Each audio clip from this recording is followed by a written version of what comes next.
The silence hit me first, a hollow punch to the gut. My dog, Archer, wasn't there. And in that moment, I knew my life, and everything I thought I knew about my family, was about to be ripped apart. Usually, when my apartment door swung open, I'd hear his excited paws scrambling across the hardwood, that happy whine counting down the seconds until I got home. But tonight, nothing.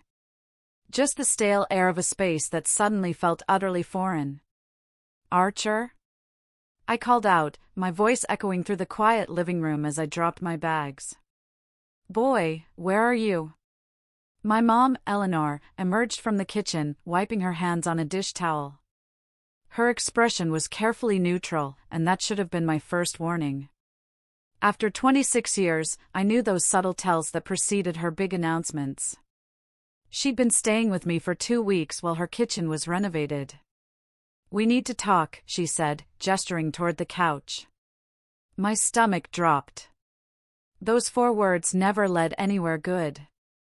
I stayed standing, keys still clutched in my hand. Where's Archer? She sighed, as if I was being difficult for asking about my own dog. Sit down, please. Eleanor, where is my dog? We sold him. The words came out flat, matter-of-fact, like she was telling me she'd returned a library book. Your sister Sarah's kids needed new phones for school. Their old ones were completely outdated, and you know how important it is for them to have proper technology. The room tilted slightly. I must have misheard. You what? Don't be dramatic. It's just a dog. You work 14-hour days anyway. The poor thing was lonely. Just a dog. Archer, who'd been with me through graduate school, through the breakup with Mark, through the miscarriage I'd never told anyone about except him. Archer, who slept at the foot of my bed every single night and knew when I needed comfort before I did. Just a dog. Where is he? My voice came out strangled. Eleanor waved her hand dismissively. Some family upstate. They have a farm. He'll be much happier there with space to run. You had no right. My hands were shaking now. He's my dog. I've had him for 5 years. You're staying in my apartment while you wait for your kitchen renovation to finish. You don't get to sell my property. Property? She actually laughed. Honey, he's an animal. We got $800 for him. That's more than he was worth. Honestly, Sarah really needed the help, and you're always so selfish with your money. The accusation stung, precisely because it was so absurd. I had been supporting my family financially for years. I paid for my dad Robert's dental work when his insurance wouldn't cover it. I bought my nephew Noah's medication when Sarah claimed she couldn't afford it. I covered Eleanor's car payment twice. Give me the contact information for the people who bought him. I don't have it. Sarah handled everything through Facebook Marketplace. Done deal. That's when something cold settled into my chest, replacing the panic. Get out. Excuse me? You heard me. Pack your things. I want you out of my apartment by tonight. Eleanor's face flushed red. You can't be serious. Over a dog? Over you selling something that wasn't yours. Over you violating my trust. Pick whichever reason you like best. She stood up, drawing herself to her full height. Your father will hear about this.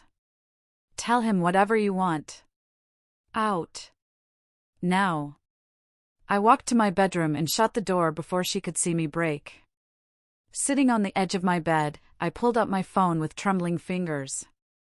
My sister Sarah had 3 kids, Lily, age 14, Noah, age 11, and Grace, age 8.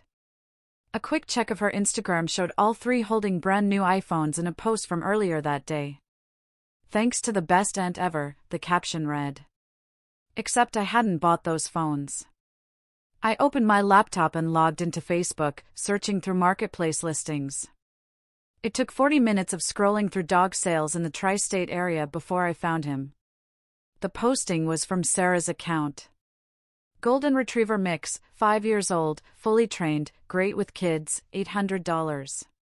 The comment section had several inquiries, but one stood out. A woman named Brenda Jenkins had written, "Still available? We're in Greene County and very interested." Sarah had responded, "Yes, can you pick up tomorrow?" I clicked through to Brenda's profile.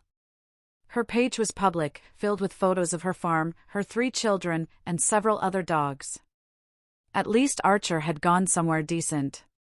That knowledge did nothing to ease the rage building inside me. My phone buzzed. A text from Sarah. "Eleanor says you're being ridiculous. It was just a dog. Grow up." I stared at those words for a long moment. Her husband, Michael, had found new employment 18 months ago, a better-paying job actually, but she'd never mentioned resuming the insurance payments herself. Then I opened my banking app. For the past 3 years, I'd been paying Sarah's car insurance, $240 a month, every month, without fail. She called me crying when she couldn't afford it anymore after Michael lost his job. That had been temporary, supposedly. He'd been back at work for 18 months now. I canceled the automatic payment. Then I pulled up the spreadsheet I kept of all the money I'd loaned to family members. It was extensive, meticulous. I'd started it after Robert had forgotten about the $2,000 he'd borrowed for his fishing boat. Eleanor owed me $6,200. Robert owed $4,800.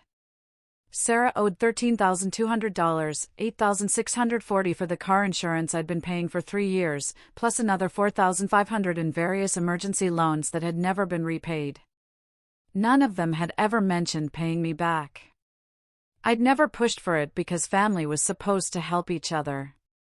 Apparently, that principle only flowed in one direction. I drafted an email to all 3 of them. Professional, detached. It outlined every loan with dates and amounts. The grand total was $26,400. When I added interest at the legal rate for personal loans in our state, I gave them 30 days to begin repayment plans or I would pursue legal action. Then I attached the spreadsheet as documentation. My finger hovered over the send button for approximately 3 seconds before I pressed it. The response was immediate. My phone started ringing within minutes. I declined every call. Text messages flooded in, ranging from outrage to guilt-tripping to outright nastiness. I read each one, screenshotted them for my records, and didn't respond. "You're tearing this family apart," Robert wrote. "How dare you treat your own mother this way," Eleanor added. Sarah sent a paragraph about how I'd always been cold and calculating, how I'd never understood what it meant to struggle, how I was punishing children for something their mother did. I set my phone to Do Not Disturb and opened my contacts. Brenda Jenkins' phone number was listed publicly on her Facebook page. The timestamp on the sale post showed it had been listed 2 days ago, with Brenda's interested comment from yesterday morning and Sarah's confirmation that pickup could happen yesterday afternoon. I called Brenda's number. She answered on the 3rd ring. "Hello? Hi, my name is Claire. I'm calling about the dog you purchased yesterday, the Golden Retriever mix." "Oh yes, he's wonderful. The kids absolutely love him. Is something wrong?" My throat tightened. "I'm the dog's actual owner. He was sold without my permission or knowledge by family members who were staying in my apartment. I have all his vet records, his purchase papers, and photos documenting the past 5 years of ownership." There was a long pause. Oh my God. I had no idea. The woman seemed completely legitimate. "I believe you. I'm not calling to accuse you of anything. I'm calling to ask if there's any way I could buy him back from you. I'll refund your $800, plus extra for your trouble." Another pause. "Hold on. Let me talk to my husband." I waited, barely breathing. In the background, I could hear muffled conversation. Then Brenda came back on the line. We paid $800. If you can come up here with $1,000 and proof of ownership, you can have him back. But I need to verify everything first. No offense, but I want to make sure you're legitimate, too. Of course. I can be there tomorrow with all his documentation. Thank you so much. She gave me her address. After we hung up, I sat in the growing darkness of my bedroom and allowed myself exactly 5 minutes to cry. Then I got to work.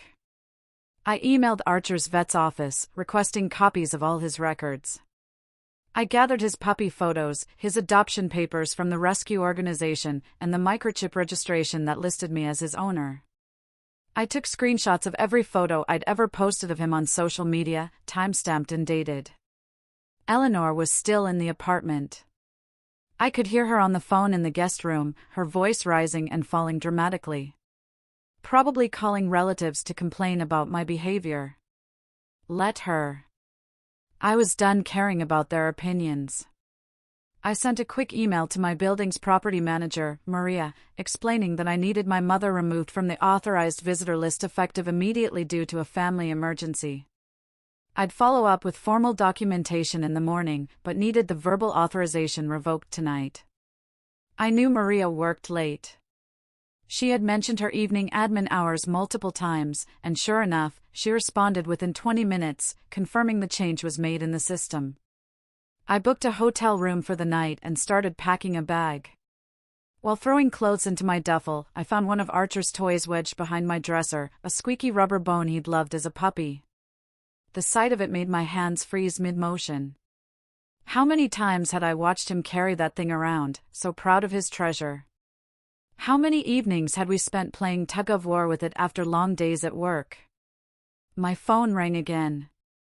This time it was Robert. "Your mother is beside herself," he said without preamble. No hello, no acknowledgement that maybe I had a right to be upset. "You need to stop this nonsense and apologize." "Did she tell you what she did?" "She told me she found a good home for a dog that was being neglected." "You're never there, Claire." "What did you expect?" The accusation hit like a physical blow. "Neglected?" "I pay for a dog walker to come 3 times a day. He goes to the groomer every 6 weeks. His vet bills are up to date. He eats better food than I do." "But sure, Dad." "Neglected. Don't get smart with me.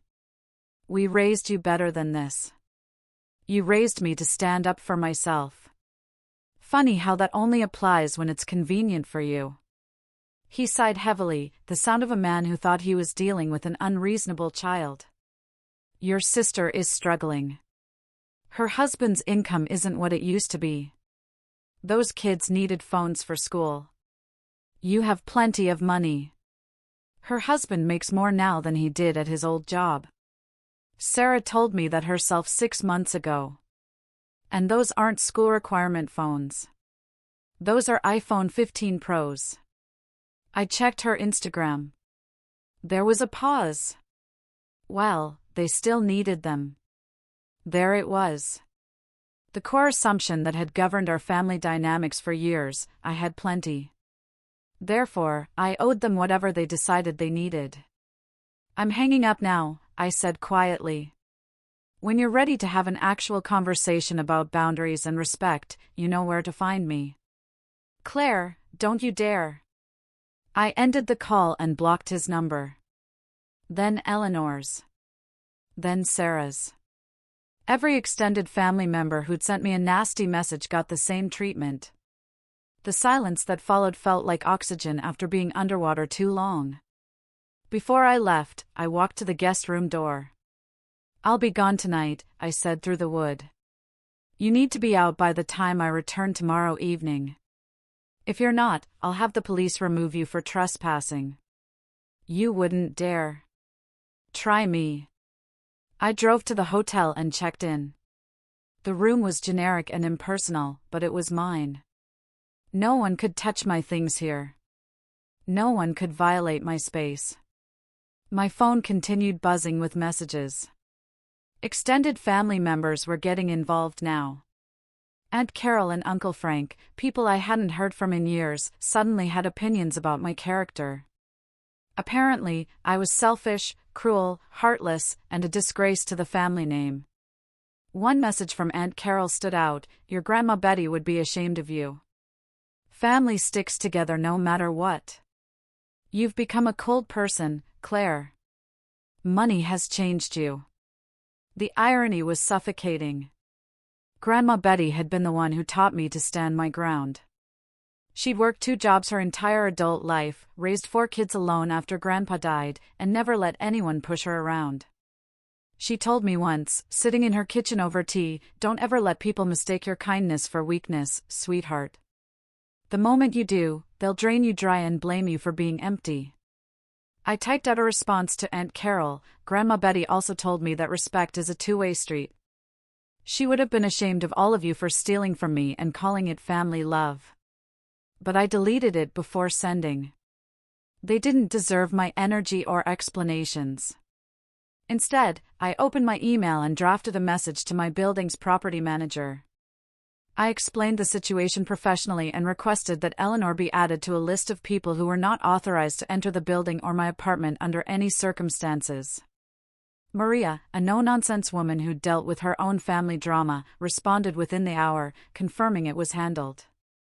Then I did something I'd been avoiding for months. I logged into the shared family calendar app we'd all been using since Sarah had insisted it would make coordinating easier. What I found made my stomach turn. Every single entry related to me was a request: borrow from Claire for Noah's soccer fees. Ask Claire about car insurance. Claire owes for Eleanor's birthday dinner. There wasn't a single entry celebrating anything about my life. Not my promotion 6 months ago. Not my birthday. Not the marathon I'd trained 8 months to complete. Just an endless list of financial extractions disguised as family coordination. I deleted the app from my phone and removed myself from the shared calendar entirely. Another thread cut. Another boundary established. Sleep came in fits that night. I kept waking up expecting to hear Archer's soft snoring from the foot of the bed, feeling the absence like a phantom limb. Each time I woke, I checked my phone to confirm Brenda's address was still saved, that tomorrow's plan was real and not just desperate hope. Around 3 in the morning, I gave up on sleep entirely and opened my laptop. I started documenting everything systematically, not just the loans, but every instance I could remember of being voluntarily manipulated or guilt-tripped into giving more. The time I'd canceled a vacation to cover Sarah's emergency root canal that turned out to be a cosmetic veneer. The holidays I'd hosted and paid for entirely while everyone else showed up empty-handed. The moving truck I'd rented when Robert decided to relocate his workshop only to have him not show up to help because he'd forgotten and made other plans. By dawn, I had a document 15 pages long. Reading it back felt like looking at someone else's life. How had I let it get this bad? When had I become the family's unpaid bank and emotional support system while receiving nothing but demands in return? The answer was obvious, gradually, then suddenly. One small request had snowballed into an avalanche of expectation. I'd never drawn a line, so they kept pushing until I'd become the person who always said yes, always sacrificed, always gave. I turned off my phone completely and ordered room service. The next morning, I drove upstate from my apartment in Albany. Brenda's farm was exactly as pictured, a sprawling property with a red barn and endless fields. The drive through Orange County and into Ulster County took just over 2 hours in light Sunday morning traffic. When I knocked on the door, she answered, holding a mug of coffee and looking apologetic. "Come in." I have to say I felt terrible all night about this. I showed her everything: the vet records listing me as owner, the microchip documentation, the adoption papers from 5 years ago, photos of Archer as a puppy, as a gangly adolescent, as the calm, built dog he'd become. "I'm so sorry this happened to you," she said, shaking her head. "What kind of person sells someone else's dog?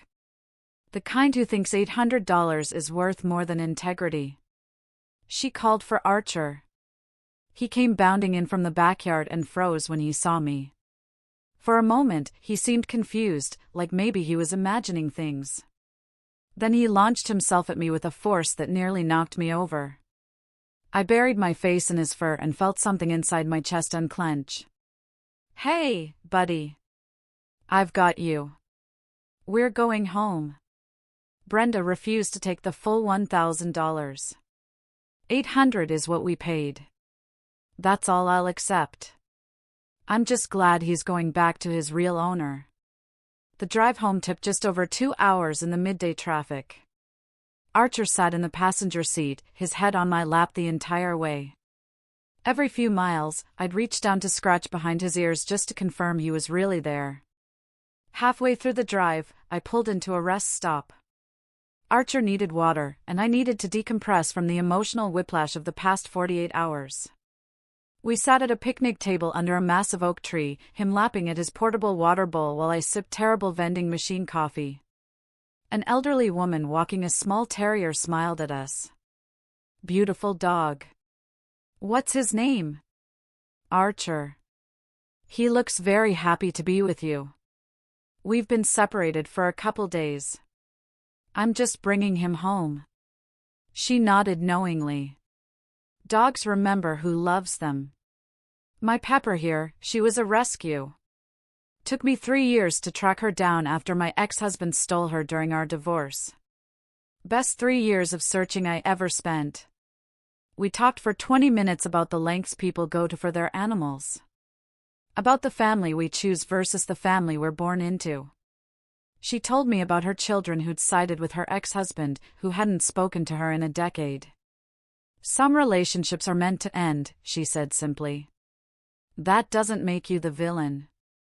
Sometimes it just makes you free." Her words stayed with me as I got back on the highway. Free? Was that what this felt like? The terror and grief and anger were all still there, but underneath them ran something else. Relief, maybe? Or the first stirrings of autonomy I'd felt in years? When I pulled into my apartment building's parking lot, I saw Sarah's minivan parked near the entrance. Of course, she couldn't let this go. I attached Archer's leash and headed inside. She was waiting in the hallway outside my apartment door, arms crossed. "Eleanor told me you threatened to call the cops on her." "She's right." "Is she gone? You can't be serious about all this over a stupid dog?" Archer growled softly. He'd always been a good judge of character. "Move," I said. "Not until you apologize and tear up that ridiculous email about repayment." "The email stands. Every word.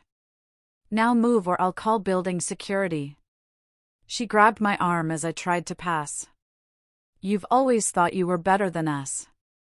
Just because you have a fancy job and your own place. Newsflash, you're not special. You're just lonely and bitter." I pulled my arm free. "You sold my dog for phone money. You've borrowed $13,000 from me and never once attempted to pay any of it back. You think I'm the problem here? That money was a gift. Family helps family. Then where was my family when I needed help? When I was working 3 jobs to get through graduate school? When I had the miscarriage and spent 3 days alone in my apartment? Where were you then?" That stopped her. She hadn't known about the miscarriage. No one had except Archer, who'd stayed glued to my side during those dark weeks. "I didn't." "No, you didn't. Because you never ask. You just take. All of you. Well, I'm done being the family ATM. You want a relationship with me? It starts with respect. It starts with boundaries. And it starts with you understanding that your convenience doesn't trump my autonomy."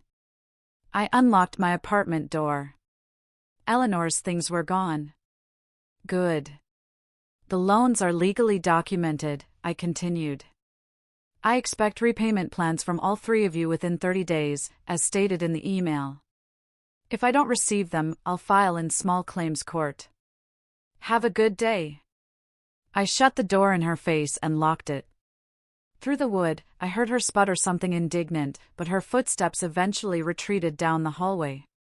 Archer sniffed every corner of the apartment, reclaiming his territory.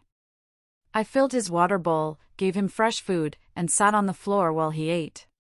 The normalcy of the moment, the sound of his crunching kibble, his tail wagging contentedly, felt like medicine. My phone powered back on to reveal 63 new messages. I scrolled through them quickly. Most were variations of the same guilt-tripping narrative. But one stood out. It was from my cousin Olivia, who I'd always liked but rarely saw. I heard about what happened. For what it's worth, I think you're doing the right thing. They've been taking advantage of you for years. If you need anything, I'm here. I replied with a simple, thank you. That means a lot. Another message caught my eye, from my former college roommate Sophia. We drifted apart after graduation, staying connected only through occasional social media likes.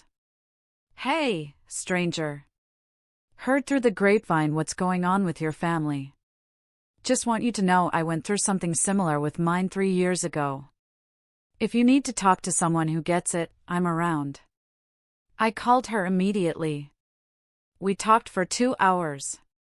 She'd been the family scapegoat, blamed for being successful while everyone else struggled. When she'd finally set boundaries, they'd reacted with the same scorched earth tactics my family was using now. The first year was brutal, she admitted. I questioned myself constantly. Wondered if I was being cruel or unreasonable. But then I started noticing things. I had more money in my savings account. I wasn't constantly stressed about the next crisis I'd have to solve. I could make plans without wondering who would need me to cancel them. It got better. Did any of them ever come around? My younger brother did eventually. He apologized. Said he'd been too scared to stand up to our parents, but he'd been wrong to go along with their mistreatment of me. We have coffee every couple weeks now. The rest of them? Radio silence, and honestly, I'm okay with that. Her honesty was like a balm. Everyone else had been trying to tell me what I should do, how I should feel. Sophia just shared her experience and let me draw my own conclusions. After we hung up, I looked around my apartment, really looked at it. This place represented years of 12-hour workdays, weekends spent studying for certifications, every promotion I'd fought for. I'd earned every piece of furniture, every kitchen appliance, every book on these shelves. Nobody had handed me anything. And yet my family had treated all of it like community property, like my success was a shared resource rather than the result of my individual effort and sacrifice.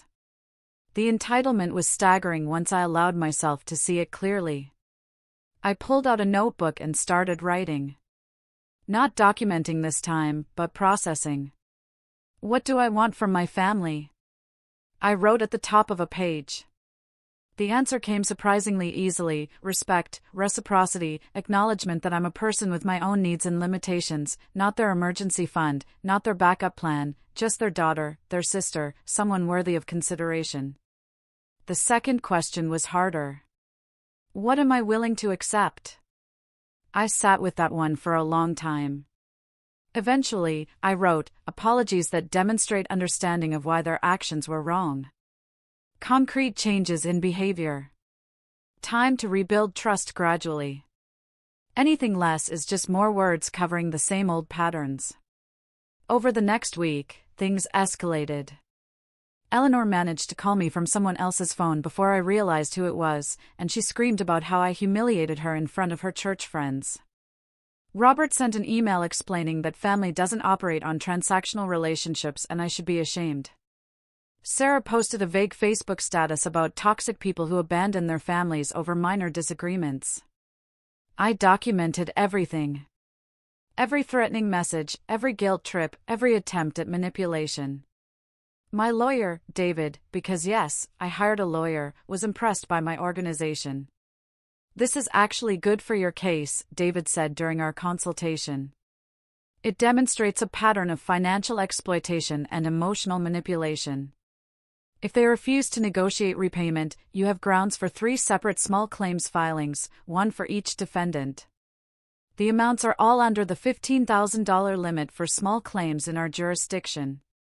I don't actually want to sue my family. Then let's hope they take the repayment plan seriously. They didn't.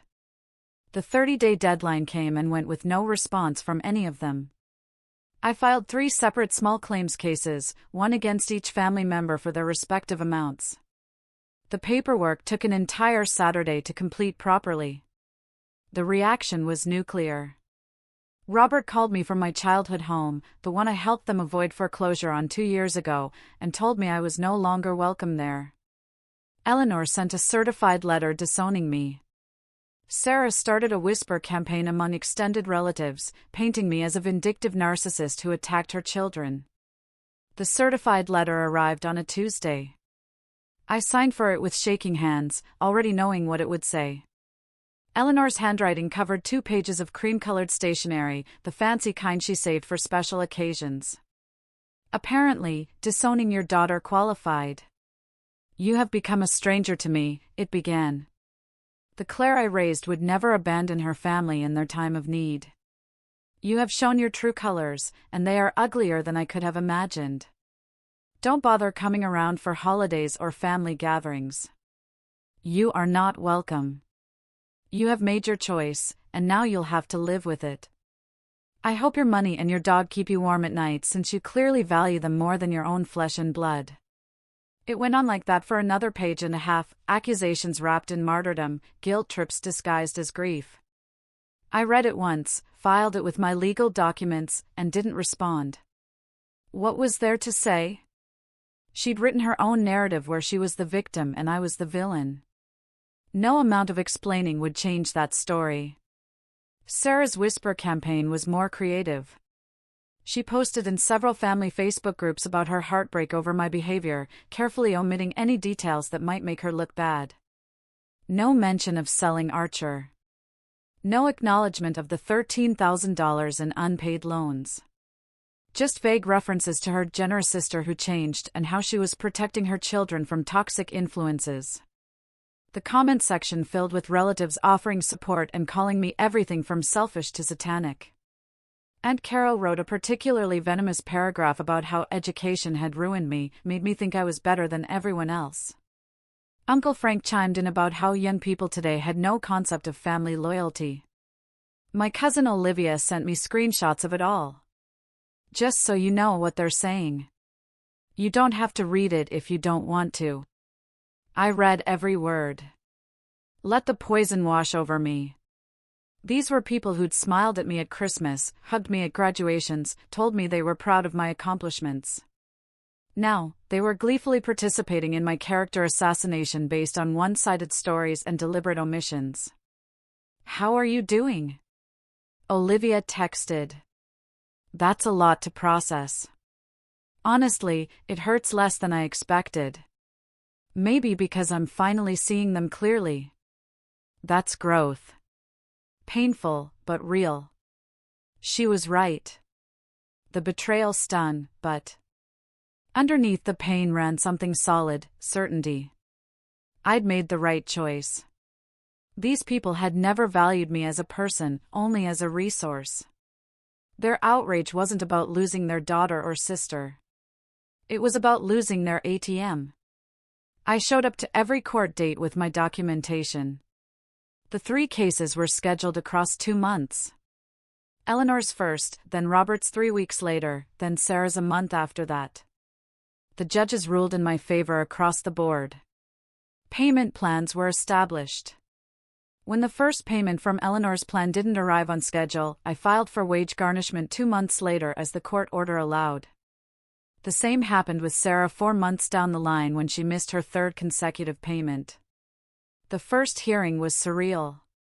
Eleanor and Robert sat on one side of the courtroom looking like I'd physically assaulted them. This was Eleanor's case, but Robert had come for moral support. Sarah arrived late, dragging Grace with her, a transparent attempt to make me look like the villain attacking a struggling mother. The judge saw through it immediately. "Ma'am, This is not an appropriate place for children, she told Sarah firmly. Please arrange for childcare if you're called as a witness in future proceedings. My lawyer, David, presented the case with clinical efficiency. He had copies of every text message where they'd asked for money, every bank transfer, every promise to pay me back that had been ignored. The paper trail was damning.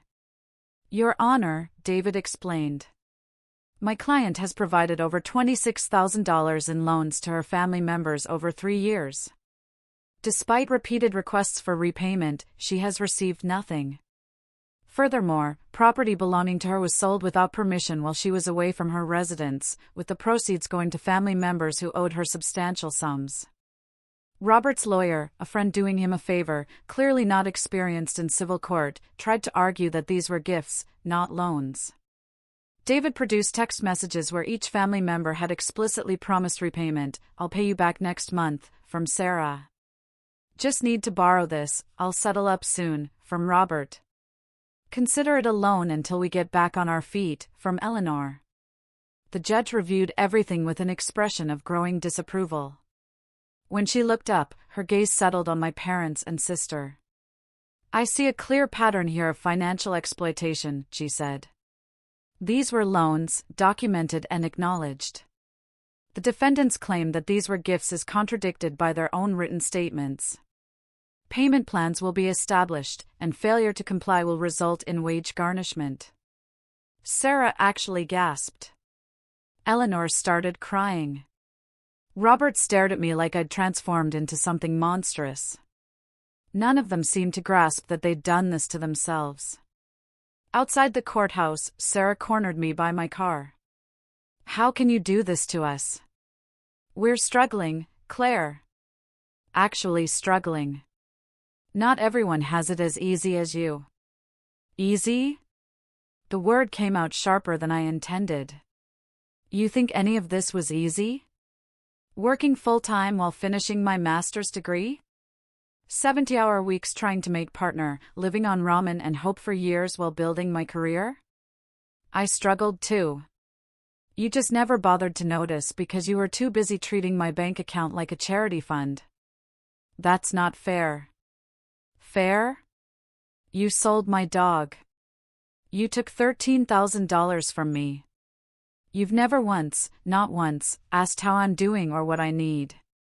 But sure, let's talk about fairness. She had no response to that. Just stood there looking wounded while her entire justification crumbled under basic scrutiny. My family stopped speaking to me entirely after the third and final court ruling. No holiday invitations, no birthday calls, complete radio silence. Here's what I gained in return: peace. The constant anxiety about who needed money next disappeared. The guilt over not doing enough evaporated. The weight of managing everyone else's crisis lifted from my shoulders. I started therapy to work through the complicated grief of losing your family while they're still alive. Dr. Mitchell helped me understand that I hadn't abandoned them. I'd simply stopped letting them exploit me. You can love people and still enforce boundaries, she said during one session. Those two things aren't mutually exclusive. Archer became something of a local celebrity in my building. Everyone knew the story of the dog who had been sold and reclaimed. Neighbors would stop to pet him and tell me they admired my backbone. It was strange being praised for something that had felt like pure survival. 6 months later, I received a Facebook message from Brenda. She'd been following my story through mutual friends and wanted to know how we were doing. We started chatting regularly. She invited me up to visit the farm. Her family welcomed me like I'd always been there. My cousin Olivia and I grew closer. She confided that she'd also been funding various family emergencies for years and was exhausted by it. We supported each other through the process of establishing boundaries. 1 year after I reclaimed Archer, I ran into Sarah at the grocery store. She looked tired, older.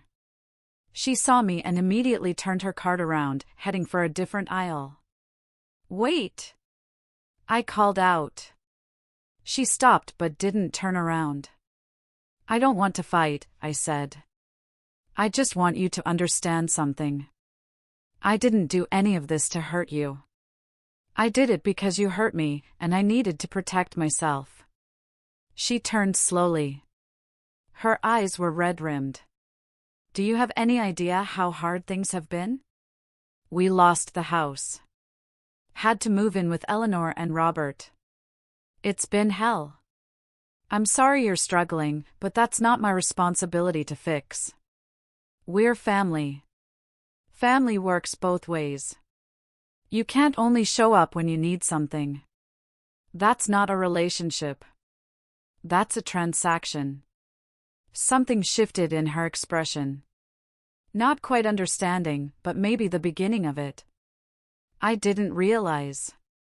I mean, I never thought about it like that. I know, but maybe start thinking about it now. We didn't hug, didn't exchange numbers or promises to reconnect. But something changed in that moment, an acknowledgement that we'd both been operating under different definitions of family obligation. I continued forward with my life, got a promotion at work, started dating again, adopted a second dog, a rescue named Luna, who bonded instantly with Archer. I bought a house with a fenced yard where both dogs could run. My chosen family grew, Brenda and her family, Olivia and her kids, friends from work who showed up consistently and never asked for anything except my genuine company. 2 years later, I received an envelope in the mail. Inside was a check for $500 and a note from Sarah. It's not everything, but it's a start. I'm sorry for what I did. If you're ever willing to talk, I'd like to try again.